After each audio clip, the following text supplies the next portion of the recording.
Good afternoon, ladies and gentlemen, I'm John, this is many a truder welcome to Empire Total War, and I am so glad to be here. I love Empire Total War. It is one of my favourite Total War games of all time. It is a brilliant experiment that I think, in some ways, is the pinnacle of what Total War has ever been. And in other ways, very much not. But despite its problems, I think it's a fascinating, ambitious game that tries out some incredible things that I wish were still in the franchise and mean that to this day, the Total War game I want more than anything is Empire 2, because this is wonderful. So let's dive in. There is a lot to bloody talk about. So, an introduction in case you've never played Empire Total War by yourself. When this came out, this was by far the biggest campaign Creative Assembly had ever produced, and to this day it does remain one of the biggest. This was the first truly global Total War, not zooming in on one bit of the world, but instead having multiple theatres across Europe, the Middle East, India, America, and some other regions dotted about too. And the reason for that is, this game kicks off at the start of the 18th century. Now, typically, when we say the words World War, we're talking about the conflicts at the start of the 20th century. However, generally historians agree that actually global conflicts began before that point. They began right about here, at the end of the 17th century and the start of the 18th, when European powers, having empires across the world and pulling those empires into their wars, meant that all of a sudden, when the great European powers went to war, the rest of the world went with them. In fact, at the dawn of this game, one of the very first global conflicts in all of world history is about to kick off. The War of the Spanish Succession, bringing the entirety of Western Europe and all of its empires across the world into what was at the time probably the biggest war in world history. And that's what makes this game so unique. It's not just about a country fighting its neighbour. It's about countries that have colonies dotted around the world fighting each other in multiple theatres simultaneously. It is an absolutely unique gem in the history of Total War. And there is one empire in particular that has an especially wild campaign. The Netherlands, or to be precise, the United Provinces, or to be very precise, the Republic of the Seven United Netherlands, which is such an epic name. Why wouldn't you put that in the game, damn it? Possibly character limits, who bloody knows. I love the Dutch campaign. The Dutch campaign is just brilliant because this is a game about giant, huge empires going to war. Europe on the brink of some of the biggest wars in all of world history, and you start off with almost nothing. But it also makes it one of the most open-ended campaigns in the entire game. Do you want to try and expand into Europe? Secure and lock down further holdings around the Caribbean? Or indeed, take advantage of your position outside India to get involved in all of that? Everything is an option. It is a wide-open campaign, incredibly unstructured, and that's what we're going to be diving into. Okay, one final thing before we get going, we've got to talk about difficulty, because, okay, I love this game, but I did mention before, it's got its problems, and, oh yeah, it's got its problems. So, campaign difficulty, to my mind, I play that on a hard. Okay, that gives the AI some advantages, they get some extra money, some extra armies out of that money, it just gives the AI a bit of a helping hand. Just to, you know, offset the fact they can't be as smart as a human. However, the battles, oh now this is a really difficult one. You see, there are two distinct types of fighting in this game. For the first time ever in a Total War game, there is actual ship-to-ship combat. Naval combat's not just decided by auto-resolve. So there's two distinct types of warfare. On the ground, honestly, I could put this anywhere I wanted to. You can barely tell the difference. It doesn't actually affect enemy troops' stats, it just gives them a bit more morale, meaning as a general rule they will stand and fight a bit longer, but the exact same tactics will work against them. They're just as easy to kill with artillery or whatever you want. So on the ground this really doesn't make too much of a difference. But on the sea, oh flip me, it makes a difference. You have never seen cheating this bloody hard. If you whack the difficulty up, the naval combat is dumb. Incredibly bloody dumb. You'll send your best ships against enemies that are objectively, demonstrably, vastly worse than them, and your ships will run out of morale, break, and flee the battlefield while they're winning. It is ridiculous, because when you're on the sea, even the fastest boat is only so maneuverable, so the morale advantage the enemy has is just ridiculous. So, as a rule, I play campaign hard, battle normal.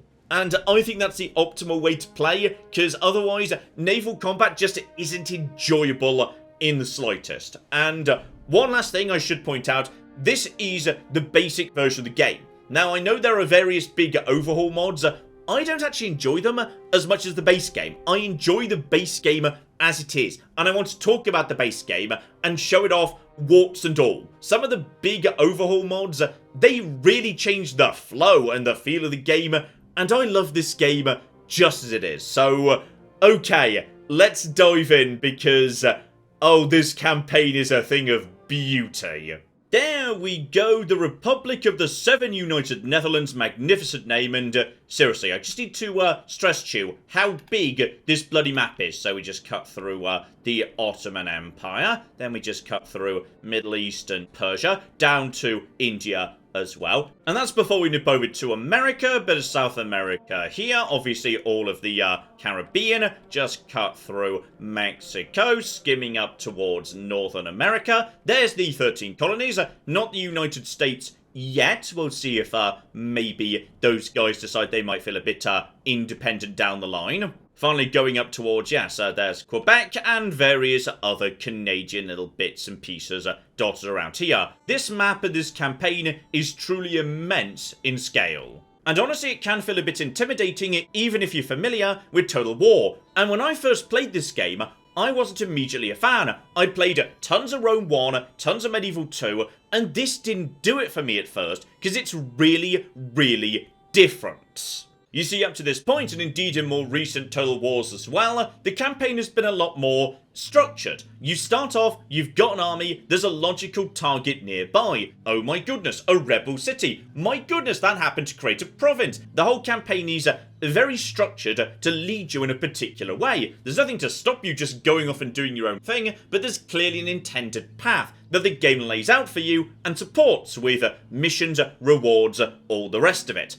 Empire doesn't do that. Now, if you do have the advisor turned on, she does suggest you might want to take your starting army and go over here to Flanders to kick Spain out of this whole region, which you can do. 100% legitimate strategy. In fact, probably most Dutch campaigns will begin by doing that. But, it's not something to do without thinking about it, because like I was saying earlier, Europe is on the brink of war. Spain, you see, is allied to France. Attack them, you're attacking two great European powers and also their entire empire. On the other hand, you're actually allied with Great Britain. So, if you do this, and 100% this is a legitimate turn 1 move, you've basically just kicked off a global conflict. This is not an easy introduction to the game by any means. Well, okay, what about these Germanic city-states over here? They're not part of big empires. Some of them have allied together to basically form little defensive pacts against you, and others are allies with your allies. Basically, there's no easy candidate to just go and eat. Still, before we go kicking off a major global conflict, let's make sure we understand the basics here, because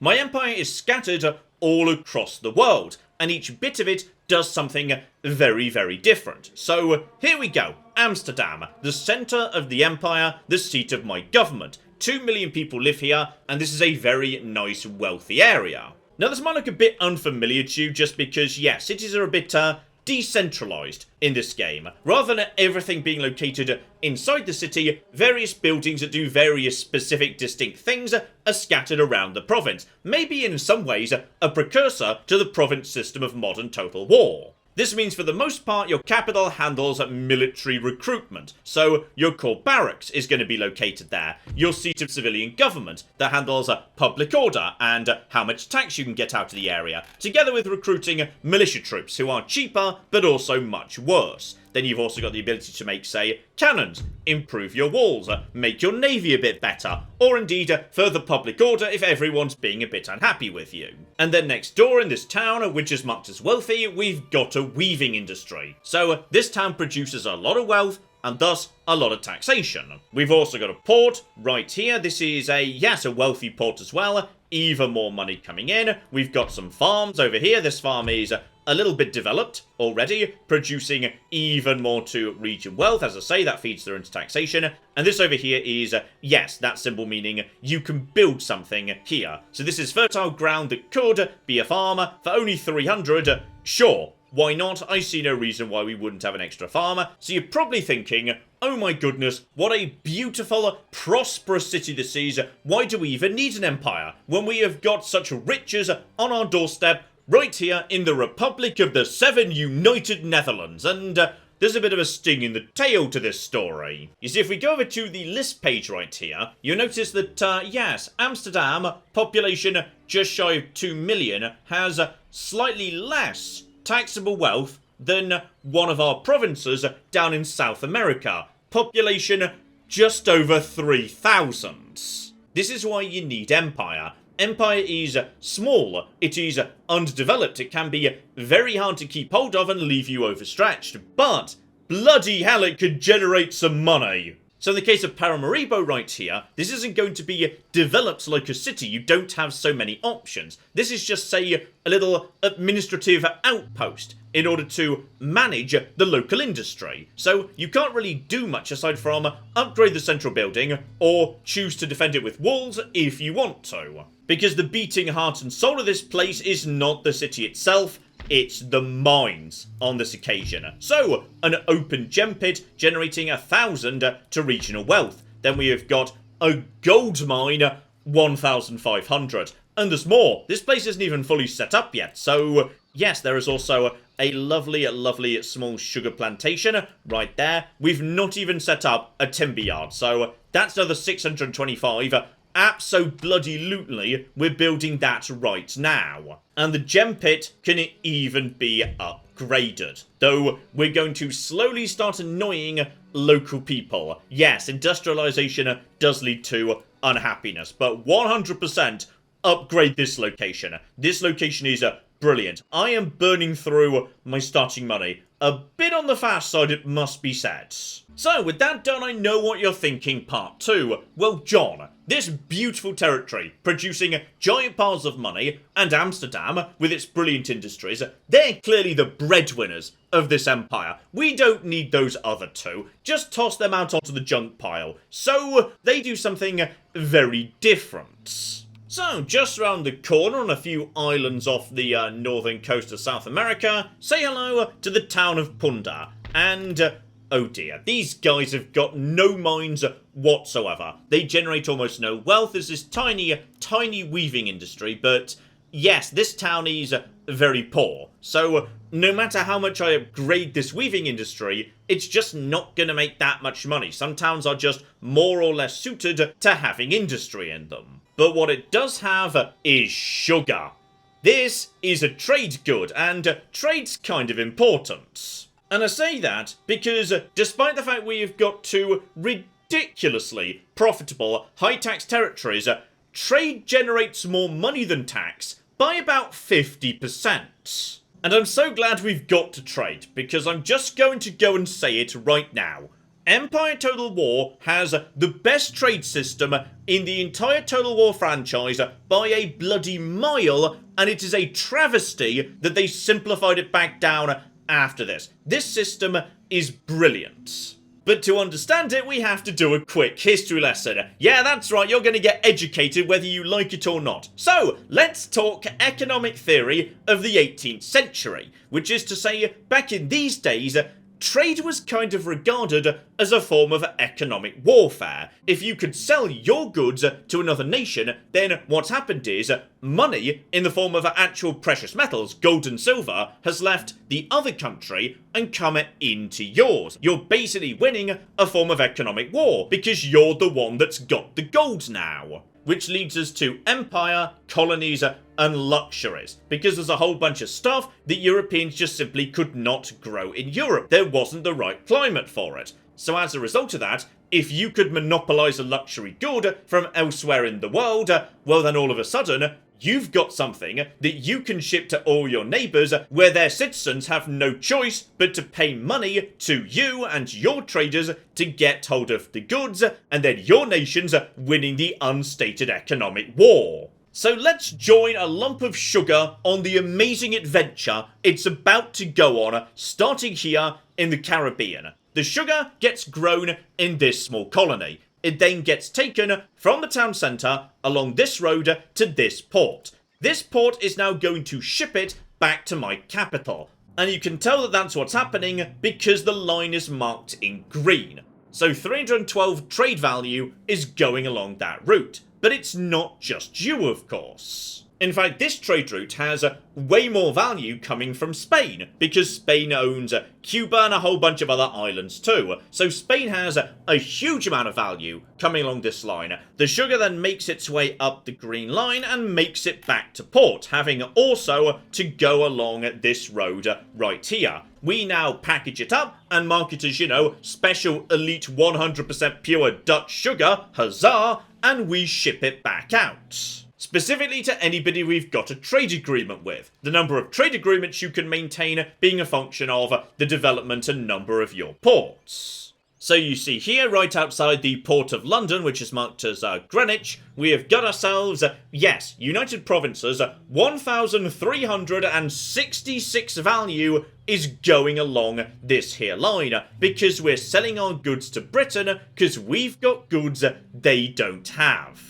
So there's the sugar we've got coming in from America, 45 loaves, and because none of this is crossed out or anything, that means we are successfully selling, exporting all the sugar to our trade partners. Which logically means if we were to increase sugar production, we could keep shipping more and more of it and making more and more money. But you've probably noticed that, yes, the real star of the show isn't the sugar. The real star of the show is the spices from the East Indies, because there's one final sub-theatre. Aside from Europe, or the Americas, or India, there's also these tiny areas right here. These areas do not have any cities on them whatsoever, but what you can do is go and park trade ships on these little trade hubs, and that generates money you can send back home. And as you may have noticed, ours is coming from, here we go, the East Indies. So we have got a tiny Dutch navy floating around right here, which is our, yes, Indiaman trade ships right there, and more importantly, our flutes, which is a hilarious word to say, and I'm mispronouncing it, but I don't care. Flute is just a wonderful word to say. These are basically special ships marked by this coin symbol, meaning if they sit on a trade node, they can send goods home. So this trade line right here, this is arguably the single most important thing in the Empire. These spices, and they're going on one a hell of a journey, leaving the East Indies, then just making their way past India over here. Evamore's joined in, by the way, because, yes, we're also growing some tea in Ceylon, which then passes by the Ivory Coast right here, though the volume has gone up even more at this point because, yes, we're also sending goods straight back down this line to ship them over to some friendly factions in India. Before finally bloody making it back to Europe, past Portugal, past Spain, past France, and back over here to me. Which is another reason, by the way, you might want to think really carefully about annoying France and Spain. Because, yeah, can't help but notice that basically my entire economy sails right past both nations. Well, you know what? I've got a different plan. I've got a plan that I see almost no one talking about, but if I could pull it off, I think it's bloody genius. Say hello to Norway, currently owned in fact by Denmark. So this is a small minor faction that probably won't exist by the mid-game. These guys are not going to be around for too long at all, because Sweden is 100% going to try and eat them. And I'm going to try and beat them to it, because Norway is swimming in natural wealth. Norway is amazing. Now, teeny tiny problem. Norway and Denmark are both allied to both Russia and Poland-Lithuania. But, they've got their own issues on their own borders. I'm like 90% confident they won't come and kill me. Starting army, everyone in position. We do start off with a competent general who is, yes, pretty bloody good, all things considered. Getting on a bit, he might die at some point, so, you know, let's just get what we can out of him right here. So just march him north, right over here, and every single unit, get them with him. I'm sending the entire lot. The entire army's going, aside from, yes, one of the general right here. No problem at all. Begin recruiting other troops. Amsterdam starts off with a decent level of military infrastructure, so we can start training new troops straight away. And you might notice immediately, yes indeed, plenty of these troops have got guns. It's the 1700s. Everybody's got a bloody gun. And this unit here, this is your bread and butter. Alright, line infantry, solid unit, defensively strong, it'll hold the line efficiently, they can do okay in melee combat when they need to, so I'm just going to get 2 of these guys in production right now. No, sorry, 3. I'm spending money fast here, and I've not even done any upgrades. Okay, I can't afford upgrades in my capital anymore. I had so much money when this began, it's all gone a bit expensive fast. Now, the advantage is ships have so much movement range in this game, which is beautiful, because the world is massive, but you can get wherever the hell you want in a hurry if you've got a navy that you can keep safe. And now my ship just heads on its merry way up towards Norway, which we're going to eat, and yes indeed, most of the Norwegian army is located right here. So that's where I want them. Because, yeah, they can cross these little arrows, but it's going to take them a while to get round here. Especially if I can maybe crush their fleet. Because as a starting fleet, this is... it's okay. It's not terrible. What I might need to do, however, is... yes, if I can get ashore this turn, that's good. Because going ashore will definitely end my movement for the moment. And on top of that, it's going to... let my intentions be known. Because unlike pretty much the rest of the Total War franchise, walking across someone's territory isn't just considered a bit of a faux pas. It's a declaration of war. You are not allowed into someone else's territory unless you have military access or you overtly say, alright fine, you got me, I'm here to steal your stuff. Which is precisely what I'm here to do. And as I say, this isn't a local matter between me and Norway. Everyone else can get involved in this, though on this occasion I'm not sure I really want them to. Then again, if Russia does get involved, I wouldn't mind Britain being involved, because British sea power is formidable. Just in case Russia start coming this way, let's keep Britain on side. Though, okay, I will bet you any amount of money Austria does not join. Because Austria are dicks, they are terrible allies, they never get involved. But we'll give it a go. And, alright, we've declared war. No, Austria joined! Well bloody done, lads. Poland stayed out of it. Russia decided to get involved. But that's fine, because Russia is currently landlocked. There is nothing they can do for the time being, because yes, Sweden has all the ports along the Baltic. So, for the time being at least, Russia physically can't get to me. For the time being, I am completely safe. This territory is unguarded for the most part. The grey pips there, by the way, they represent the amount of local militia. Little conscripts who have got a gun, but they're not very good with it. We don't really need to worry about that at all. There are a handful of troops right here, but yes indeed. What we really need to find is, in a perfect world, where's their fleets? So that's all we can do in Europe for the time being. And don't forget Ceylon, another trade territory, this time producing tea. And some buildings, well, I can't afford the money, but I also don't have the tech. Yes, big important thing about Empire. This was the first Total War game with a proper research and technology system, and arguably it's one of the most complex in the entire franchise's history too. The text being divided into stuff your soldiers can do, stuff your cannons can do, stuff your navies can do, stuff your farms can do, stuff your industry can do, stuff other bits of your industry can do, and stuff related to general benefits to your people. And let me just give you a bit of advice right now.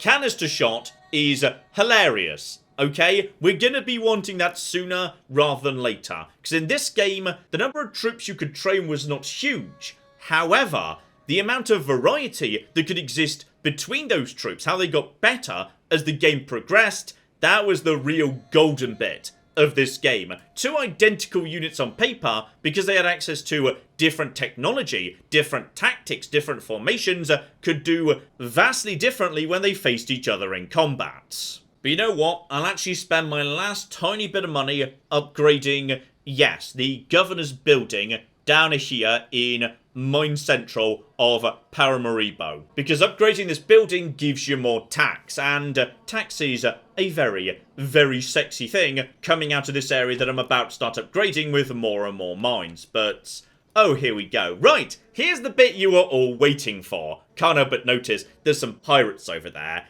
Let's talk naval combats. So, fleets are made up of, would you believe, ships. Absolute basics. Big ships have lots of firepower but aren't very maneuverable. Small ships, less firepower, can be a bit more nippy, get round the back of other ships, have other useful functions. So right now I've got 2 slightly larger ships and 1 smaller, nippier ship. Over here, relatively small ships. So we've got a significant firepower advantage. An excellent opportunity to show off the naval combat. So, oh you poor piratey bastards, I've got plans for you. Also, can we just take a moment to appreciate the ships, because they were stunning.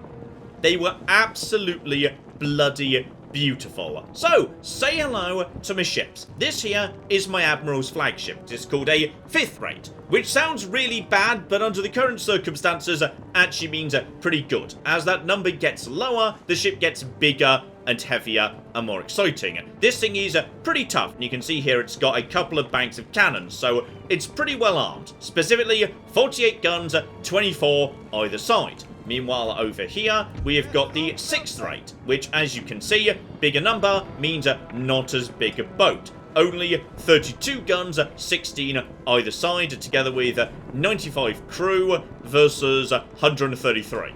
So basically, very similar, but not as big. And then finally, over here, we have got the sloop. Excellent name, by the way. I love how I've got flutes and sloops in my fleet. Mag-bloody-nificent. Not many guns at all in this old girl, to be honest, and not many men either. So keep her away from the front line, but she can be useful in other ways. She is very, very fast indeed. So this here, by the way, not the best, layout, because they might all crash into each other. Instead, we've got to make sure they're not getting in each other's way. Your basic formation is going to be a line, so that when the enemy passes by, you get a broadside from him, then a broadside from him, then a broadside from him, which is absolutely bloody magnificent. So, okay, wind is going to be in my favour on this occasion, so we'll just move all you guys over to here, and the sloop is going to be at the rear. That's probably for the better, together with my toughest ship up front, because then it will take the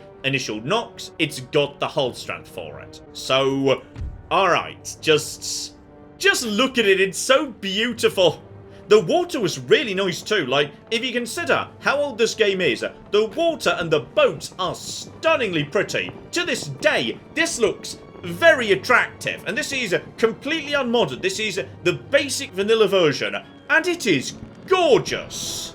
So, here we go. Looks like we're going pretty much head-on with the pirates. So I'm going to order my ships to move forward, and they will hold formation as well as they can. Though, bear in mind, you just gotta be aware that naval combat is a different pace to regular combat. Absolutely. Like, big ships are not going to be doing wheelies and nipping around the outside of the enemy and slamming into the flanks. It is a slower, more strategic form of combat, where the UI also changes. So what you've got here is the hull strength on the left, the hull strength on the right, and morale up top. I don't believe there's ammo. I think every ship is just deemed to have infinite ammo, and you don't need to worry about it. Instead, what you do need to worry about is what sort of cannonball are you going to be using? Your basic round shot is just, I'm going to be doing damage now. Your chain shot, that's I'm going to take out the enemy sails. Grape shot, I'm going to take out the enemy crew. Don't worry about grape shot just yet. I'm going to turn right into the wind now, like with the wind behind me. I don't know the naval terms, but basically what I want to do, because yes indeed I should be able to be faster than them because they're going slightly against the winds and I'm going into it, is end up in a situation where I might be able to shoot these guys right in the front. Boats are more vulnerable to the front and the back because yes, they're more armoured side and side, so you want to get round the back or the front as best you can. What I like doing is disabling one ship immediately. So what I'm going to do is say chain shot. Start chain shot and just start moving in this direction. And obviously this is your line of fire. You can't really fire forwards or backwards. You've got to be giving people a good old broadside. I should have turned a little bit earlier, to be honest, but we are where we are. Now we're just going to turn this way. And I'm going to... Ooh, this is going to work a little bit against me.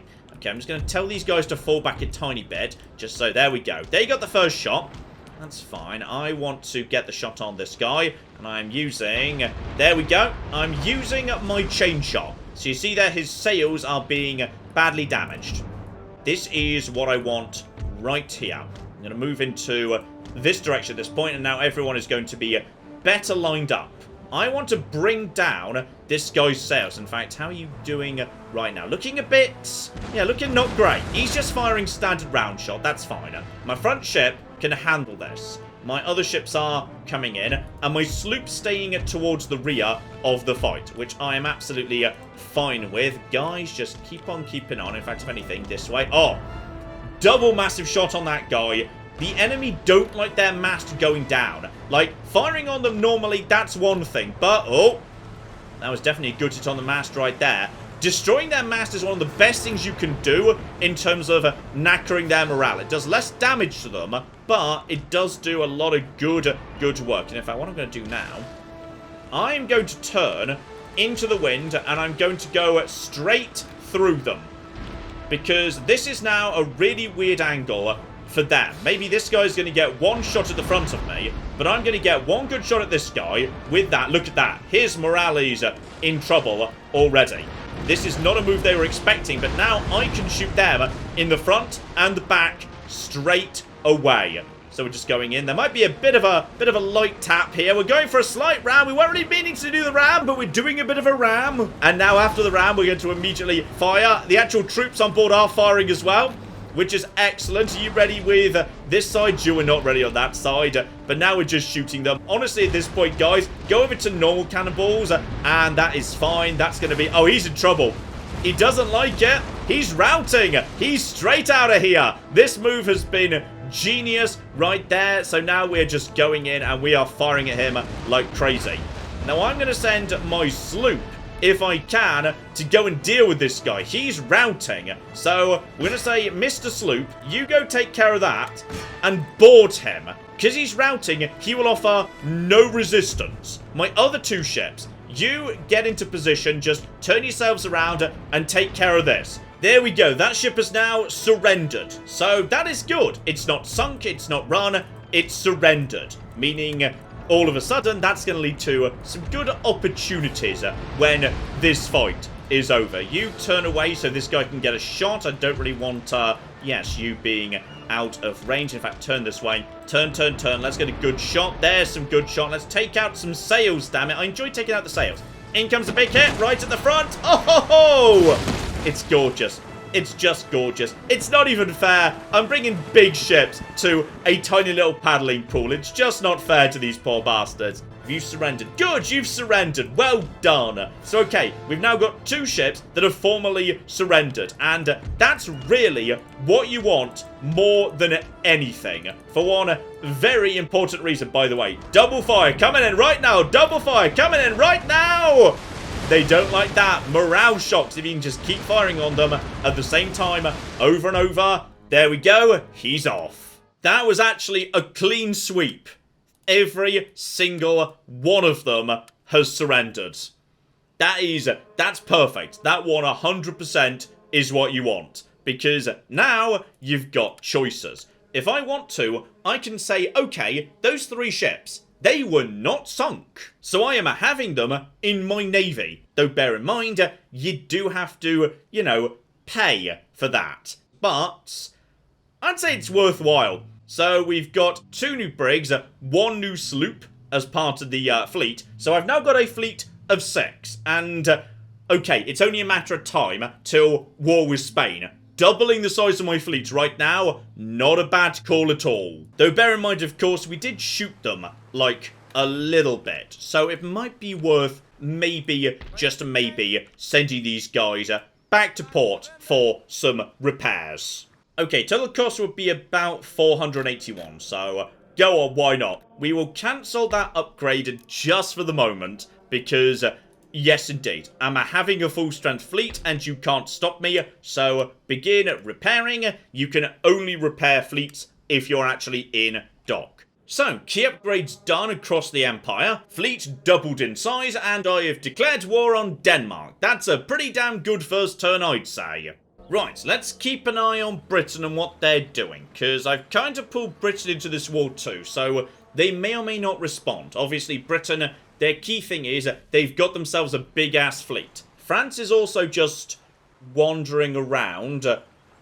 In my direction, it must be bloody said, France. France, don't do it, France. Okay, France haven't declared war yet. Spain won't, because they will not invade me with the tiny number of troops they've actually got. But I just don't like France's forces being in the Channel so near to me. The sooner we're at war with them, the better. Then Britain can deal with the French fleet for me. Alright, their problem, not mine.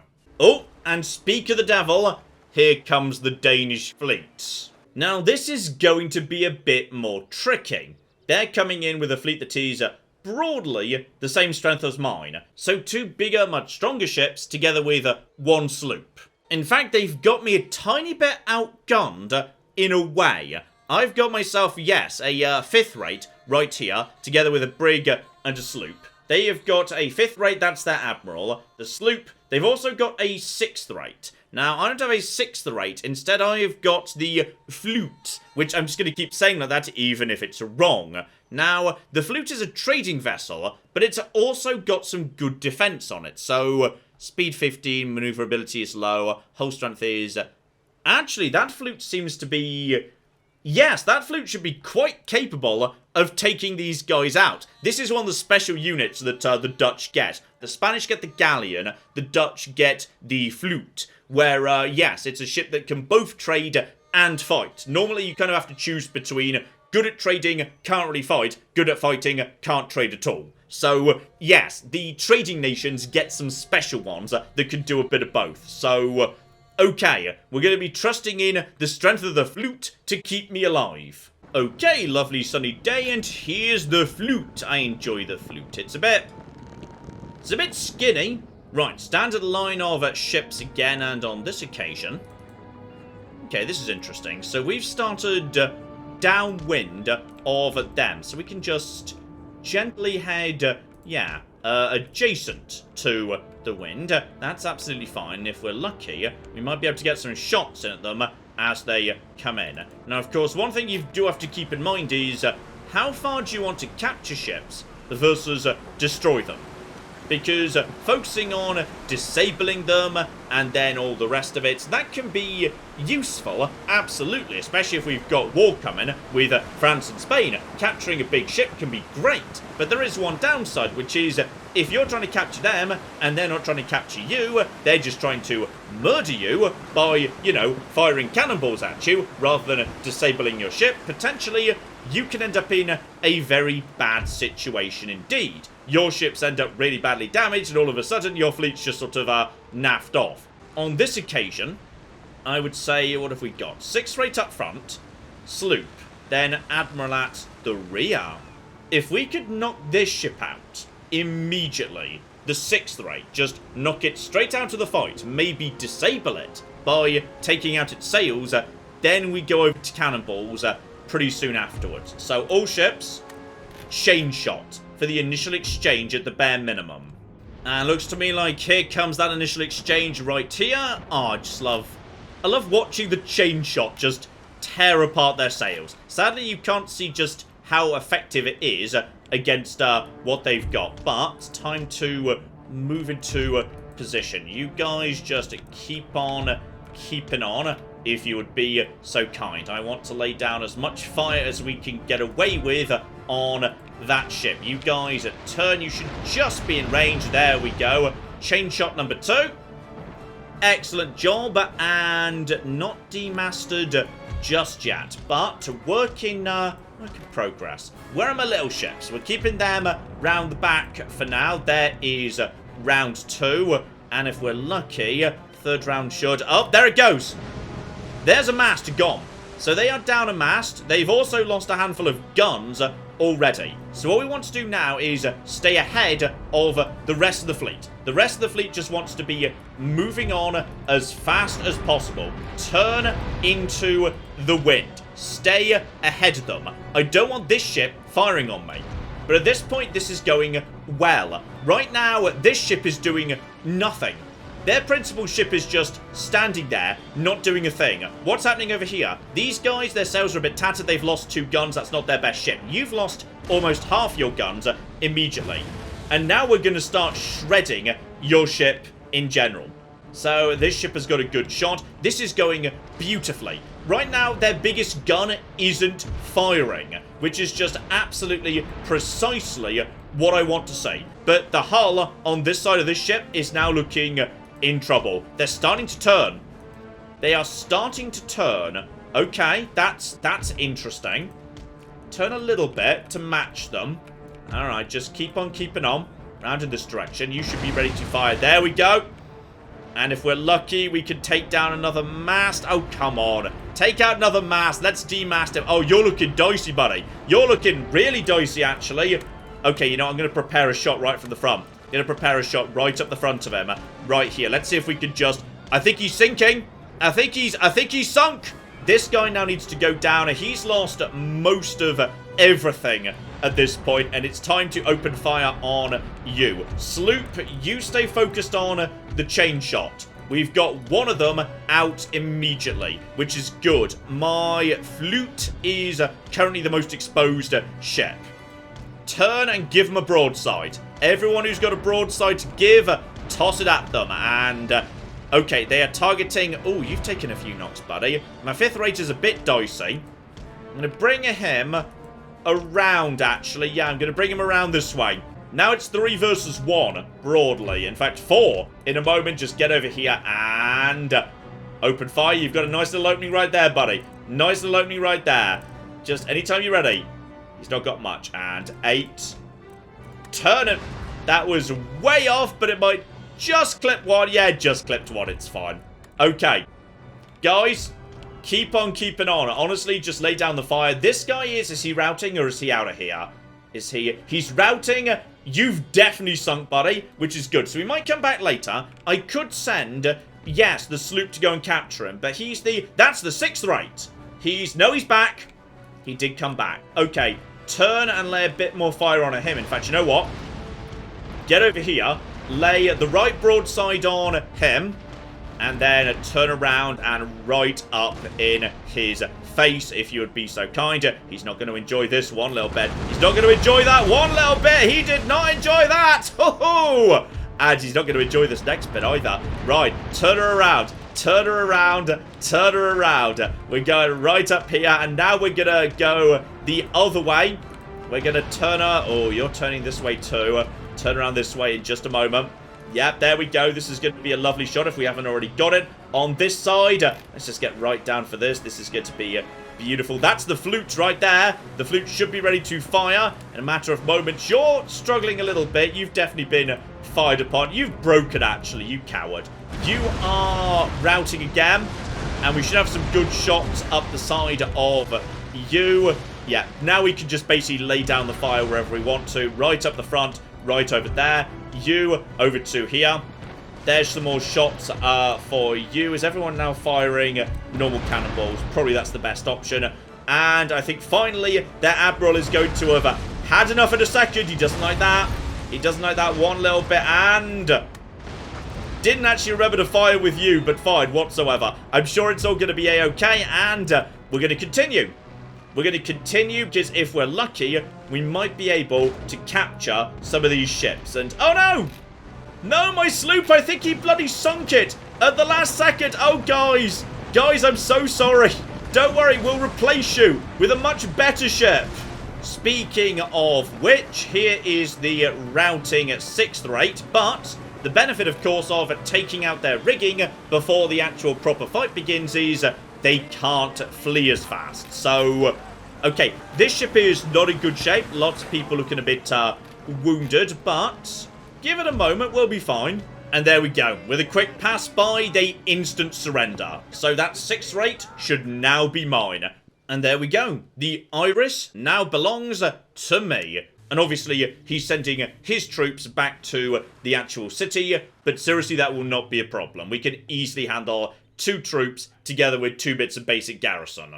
Honestly, I'd say this plan has gone perfectly. The Danish fleet has been destroyed. And now we can move straight on in and take the province. So, let's talk units. What we're going up against is, for the most part, pretty much they've handed out guns to the local population because they don't have any better options. These guys are not very good. They've got decent range on them. They will be able to lay down a bit of fire, but their accuracy is poor, and if they engage in a melee, they will be absolutely destroyed. They also have a handful of pikemen. Now, you might think pikemen wouldn't be particularly effective in a world where most people have guns, but you'd be wrong, actually. Pikemen in the early game do really have a function to play. If you can get melee infantry on top of guns, they will generally trade very effectively against more expensive, more elite gun lines. The problem is they kind of get a bit shot while they're trying to get into position. So if you can use cover, say buildings or hills or forests, you can get some really good work done. And cavalry, I love cavalry in this game. In this game, cavalry are real glass cannons. If you manage to actually hit a gun line in the flank while it's engaged, they can just shatter and run. But if you leave them in an extended melee, and if they get shot, they will collapse. It turns out horses don't like being shot. And I've got much of the same stuff over here. I've got some militia who are no better in terms of gun accuracy or range, but in a melee would do a bit better. The bread and butter, however, is line infantry. So, same range, but much more accurate and very good in a melee. These guys are your all-rounders. They can do anything. Form a good gun line, and also charge in and do some good damage. I've also brought plenty of cavalry with me, so I can slam their gun lines in the flank pretty easily. But more importantly, I've got artillery, and they don't. And I feel like they're gonna regret that in a minute. So, say hello to my army and in particular, my artillery. Now, fun thing about artillery in the early game, which is the wheels are kind of just for show. You can place them while you're setting the battle up, but once the battle begins, that's it. They are stuck. They're fixed in that position.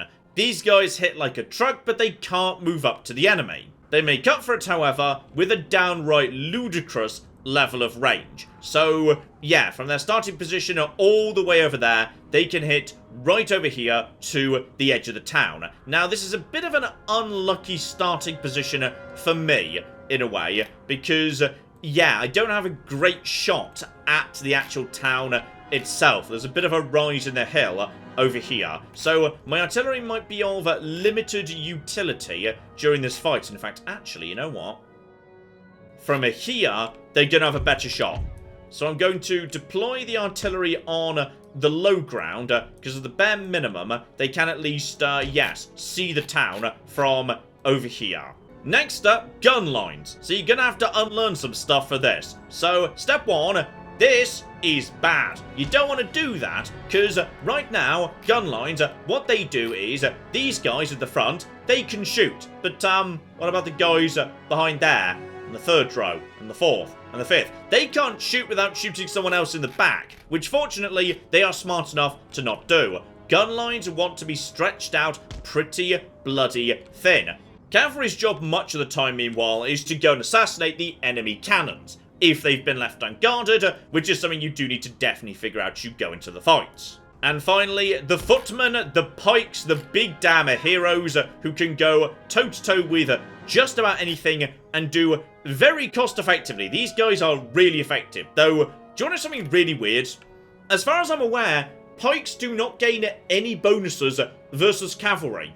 I don't think there's such a thing as bonus versus cav in this game's code. I think pikemen just do default damage to cavalry, but so many people who play this game just send pikemen to intercept cavalry because it seems like the most logical thing in the world, but no. As far as I'm aware, that's not actually a thing. Anyway, that's the entire army. And now we just want to move forward as fast as we can. There's these guys, darn it. Okay.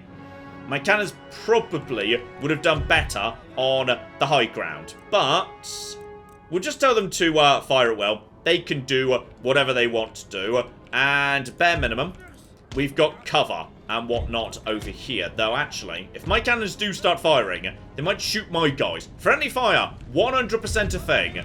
So you guys just get over to here. They've got limited cavalry. Cover is a way bigger thing than it used to be. So have your guys lined up against walls, hedges. Is this supposed to be a wall or a hedge?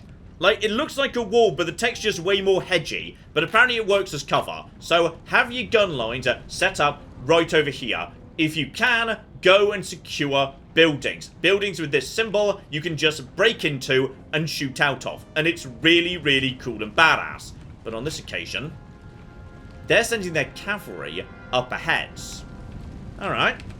I'm happy to deal with that. Pikemen, get into position as fast as you flippin' like. And send, yes, you guys right to here.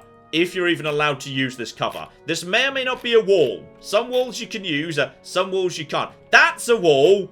Okay, so yes, this is a hedge. This isn't allowed, unfortunately, because you can just be shot through a hedge. But this wall, this is fine. That symbol means, yes, I could get troops in position there. But unfortunately, everything's kind of worked out in favour of the enemy on this occasion. Very bad luck for me, but yes, it would appear that the walls in the town are more in their direction. So you guys get over there.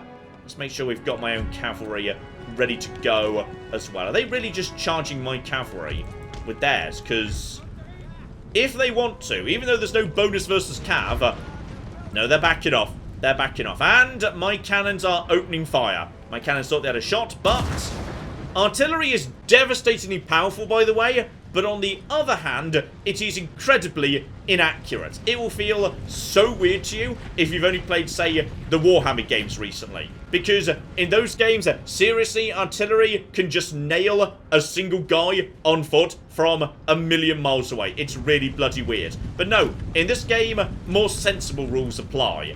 We have got more cannon fire coming in. That game's sort of close to doing some damage. Then we have got militia, all sorts of bits and pieces. They are not going for, yes, the heavy business. I'm going to send my own guys over to here. You over to here as well. Cavalry start getting out on the flank. Where's their cav gone? Oh, is their cav going to try and assassinate my cannons? I bet it is, you know.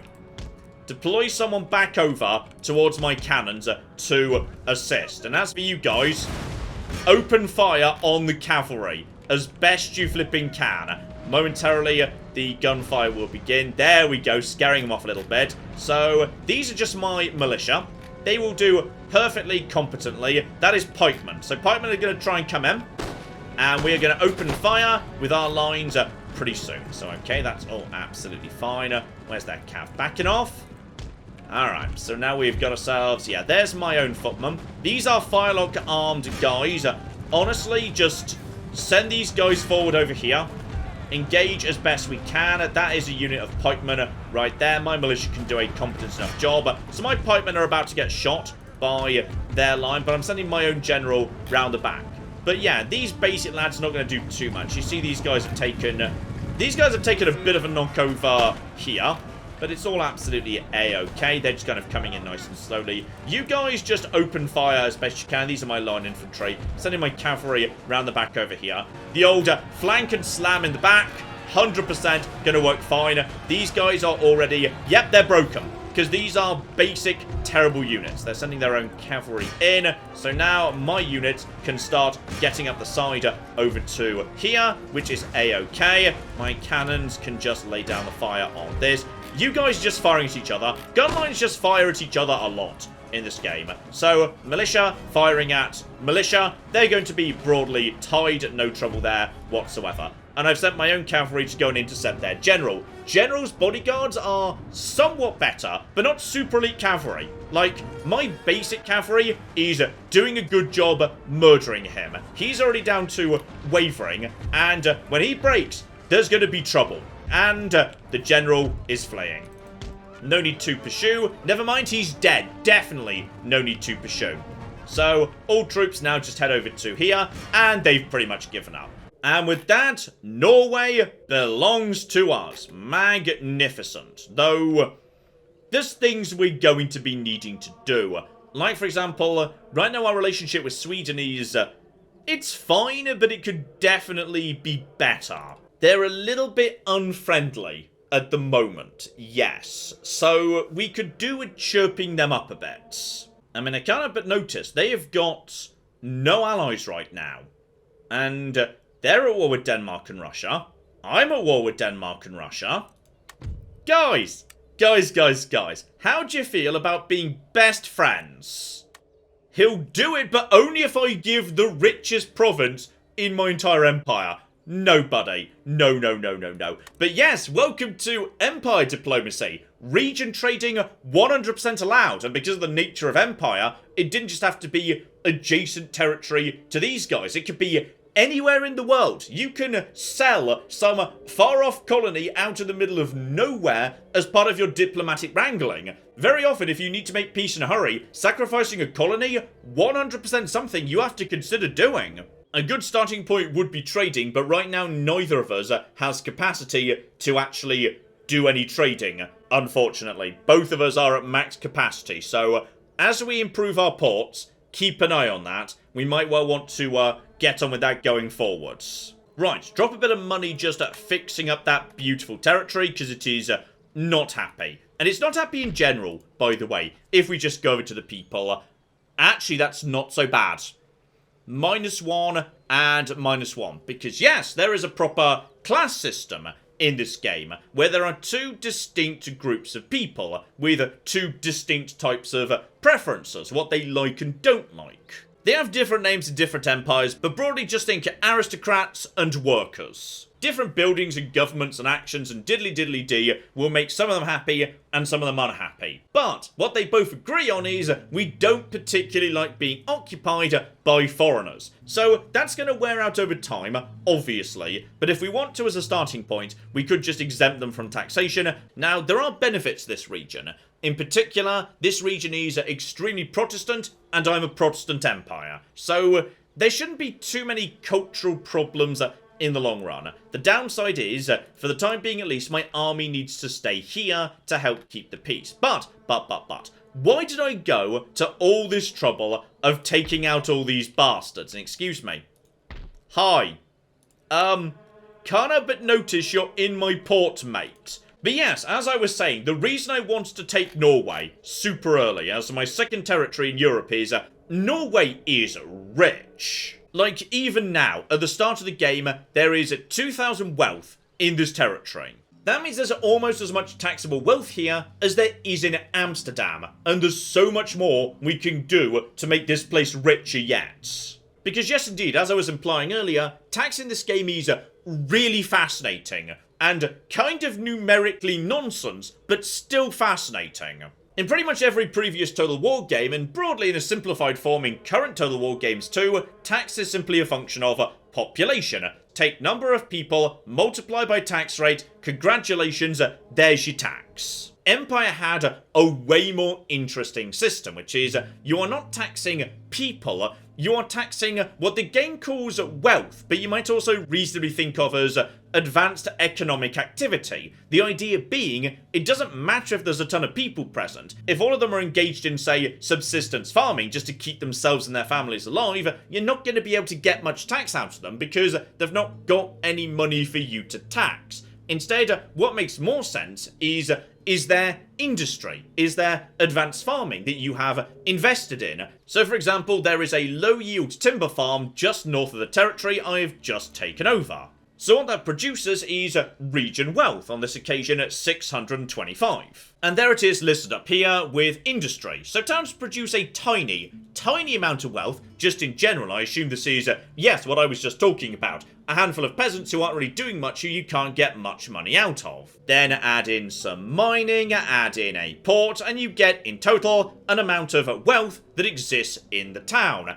And as time goes on, that's going to potentially tick up, depending on your tax policy. So if the town wealth is going up, that means the amount of tax you're making is going up too, because tax is a percentage of the current town wealth. And 100% it is possible for a town to be losing wealth over time if the tax rate is too high. Which of course logically leads into this system right here. Tax rates set at the class level. And yes, because we're a republic, in fact, there are no aristocrats. It is lower class and middle class. So the middle class taxes, those are the ones that affect region wealth. So whack that right down to the bottom, and were this region paying tax right now, wealth will be going up 16 gold every turn, even if I didn't do any further investment in the region. Meaning, going forward, when I have to put taxes up, I will have more wealth to tax. Alternatively, whack the tax rate up to maximum, and yes, I'm getting more money up front, but one, yes, these guys are now furious at me, and two, wealth is now going down. The tax base is actually decreasing. So, what about the lower class tax slider? That affects population, but population doesn't itself feed into taxation like we were saying. Instead, that feeds in to the growth of new towns. So you see over here, there's a tiny village, Stavanger. Right now that's not doing anything, but if I exempt everybody from taxation, in 81 turns, that's going to become a town. And a town can become anything. New industry for money, a new school for faster tech research, a church if you need to convert people. So yes, you 100% should be willing to give up the lower class taxes in order to get villages growing. They are brilliant. And to help speed that along, yes, let's get farms invested in, because farms lead to bonus population growth. That's going to lead to a big increase in the rate at which we get our next town. But yeah, on top of that, Norway gets a free fort right here, just in case Sweden ever starts feeling a bit stupid. Then just keep on keeping on up the coast. We've got another logging camp right here. Again, it's not producing much. You can see there it's never going to make that much money, but I mean, it's better than nothing than if we just keep on going up the coast. We've already got one iron mine right there. That's a good iron mine right there. And I believe if we just keep on keeping on... Seriously, Norway is pretty bloody big. There's another one too. So, we should prioritize that. That's way better than boosting the lumber industry. Oh yeah, 875 to region wealth. You put those together, and any moment, Norway is going to become the economic heart of my empire. An incredibly resource-rich area. Well worth going to grab. Okay, meanwhile, back at home, I still don't appreciate France being so nearby to me. I'm going to try and secure the eastern flank. Here we go. Westphalia right next to me. These guys are nice and chill. They like me. They'd be willing to be friends. And in fact, I can trade with them immediately because we've got a land border. So that there, excellent starting point. And okay, fine. We will make it back. It's not a problem.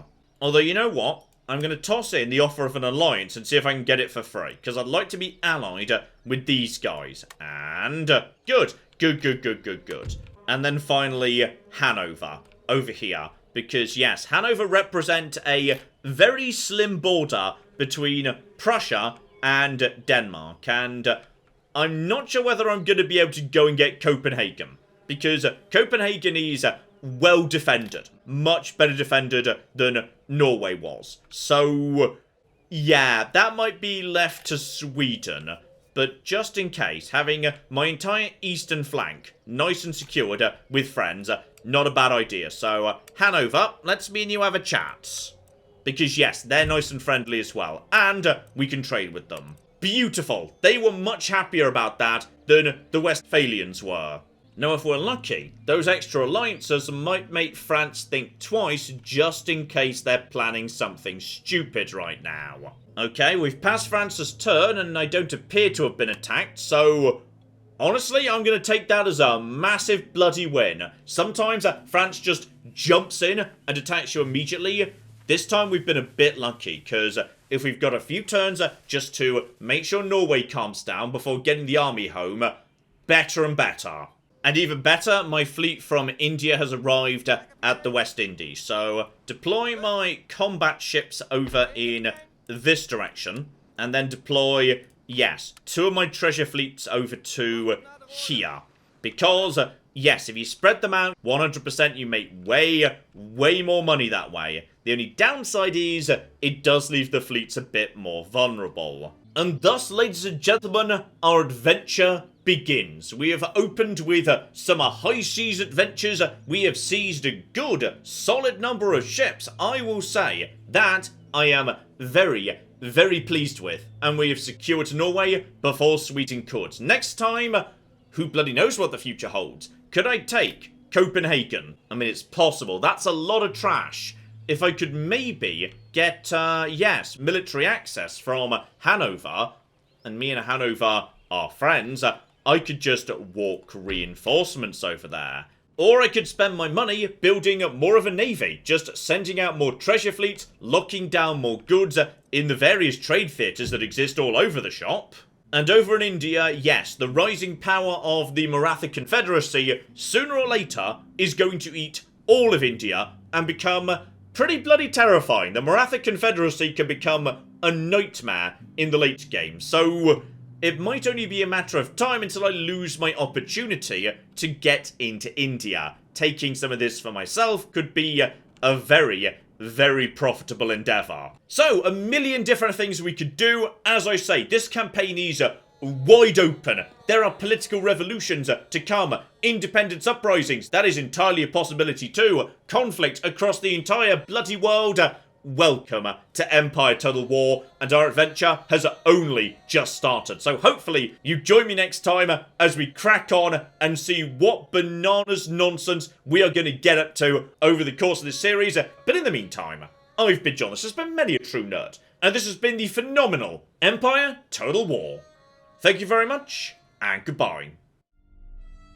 This guy's enjoying that. This guy's enjoying his elephant a bit too much. In Fair Verona, we set our scene. Oh my god, Becky, look at her butt. It is so big. They've managed to glitch inside one of the buildings. Elephants in the rear! And then in come the chariots!